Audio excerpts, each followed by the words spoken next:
Breaking news చూస్తున్నారు. కాంగ్రెస్ పై కేటీఆర్ పంచలేశారు. అవును, నెలలోని కాంగ్రెస్ పై వ్యతిరేకత మొదలైందన్నారు కేటీఆర్. వరంగల్ లోక్సభ నియోజకవర్గ సన్నాహక సమావేశంలో బీఆర్ఎస్ వర్కింగ్ ప్రెసిడెంట్ కేటీఆర్ ఆసక్తికర వ్యాఖ్యలు చేశారు.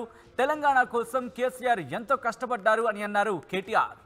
వరంగల్ లోక్సభ స్థానంలో వరుసగా 2 సార్లు గెలిచామన్నారు ఆయన. మూడోసారి బీఆర్ఎస్ జెండా ఎగరేయాలని ఆయన కార్యకర్తలకు పిలుపునిచ్చారు. కాంగ్రెస్ 6 గ్యారంటీలు మాత్రమే ఇవ్వలేదన్న కేటీఆర్. ఇన్ఫాక్ట్ కాంగ్రెస్ 6 గ్యారంటీలు మాత్రమే ఇవ్వలేదు, 420 హామీలు ఇచ్చిందన్నారు బీఆర్ఎస్ వర్కింగ్ ప్రెసిడెంట్ కేటీఆర్. కొన్ని హామీల నుంచి కాంగ్రెస్ తప్పించుకునే ప్రయత్నం చేస్తుందని చెప్పి కేటీఆర్ ఆరోపించారు. ముఖ్యంగా జిల్లాలను రద్దు చేస్తే ప్రజల్లో తిరుగుబాటు వస్తుందన్నారు కేటీఆర్. అవగాహన లేకుండా ముఖ్యమంత్రి జిల్లాలు రద్దు చేస్తామంటున్నారన్న ఆ అంశానికి సంబంధించి కేటీఆర్ ప్రస్తావనకి తీసుకొచ్చారు. అంశాన్ని ప్రస్తావించారు.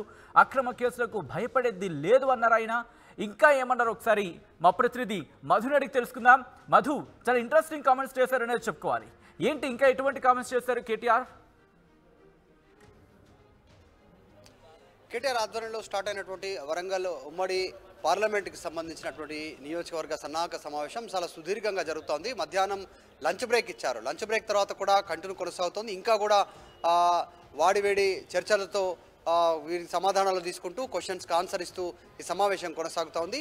మొన్న జరిగినటువంటి ఓటమికి సంబంధించిన విశ్లేషణ చేసుకుంటూనే ఇక్కడ స్థానికంగా వరంగల్ జిల్లా నుంచి వచ్చినటువంటి వరంగల్ ఉమ్మడి పార్లమెంట్ జిల్లా నుంచి వచ్చినటువంటి నియోజకవర్గం నుంచి వచ్చినటువంటి నాయకుల సూచనలు, సలహాలు, వారు చెప్పినటువంటి అన్ని విషయాలను వింటూనే వారు పార్టీ నాయకులకు, కార్యకర్తలకు ఒక కీలకమైన సూచనలు చేశారు కేటీఆర్. వచ్చేటువంటి పార్లమెంట్ ఎన్నికల్లో మళ్ళీ విజయం సాధించాలి వరంగల్ పార్లమెంట్ నుంచి. ఎందుకంటే 2 టర్మ్స్ గెలవడం జరిగింది.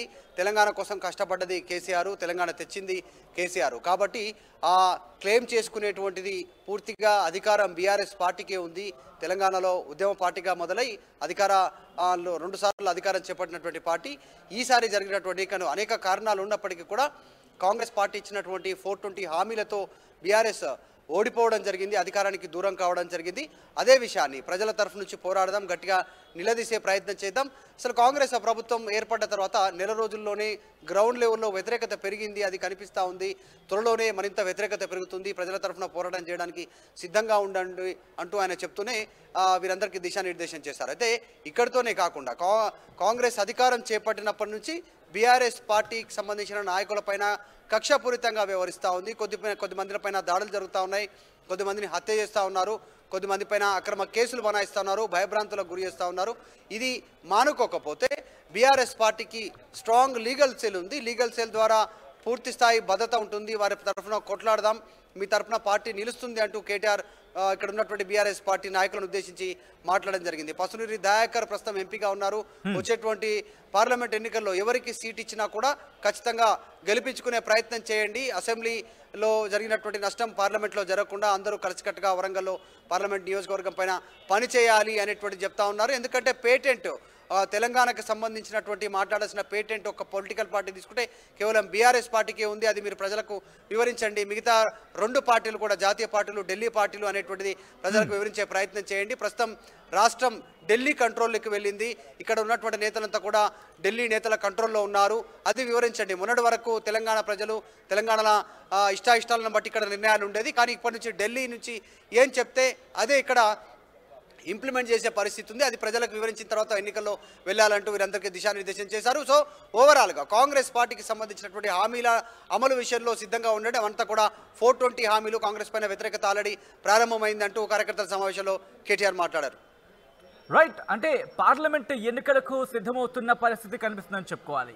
సో ఏంటి అక్కడ కార్యకర్తలకు సంబంధించి ఎటువంటి అంశాలను ప్రస్తావించాలని చెప్పుకోవచ్చు ముఖ్యంగా? ఎందుకంటే ఆయన కొన్ని సెన్సేషన్ కామెంట్స్ కూడా చేసిన పరిస్థితి ఉంది కాబట్టి కార్యకర్తలకు సంబంధించి ఎటువంటి దిశానిర్దేశం చేశారు? బీఆర్ఎస్ పార్టీకి సంబంధించినటువంటి నాయకులకు సంబంధించి ఏదైతే దాదాపు 500 నుంచి 600కు పైగా బీఆర్ఎస్ పార్టీకి సంబంధించిన కీలక నాయకులు వచ్చారు. అక్కడ ఉన్నటువంటి ఎంపీ, తర్వాత ఎమ్మెల్సీలు, ఎమ్మెల్యేలు, అక్కడ ఉన్నటువంటి జెడ్పీటీసీలు, ఎంపీడీసీలు, సర్పంచ్లు, బీఆర్ఎస్ పార్టీకి సంబంధించిన కీలక నాయకులు వీరంతా హాజరయ్యారు.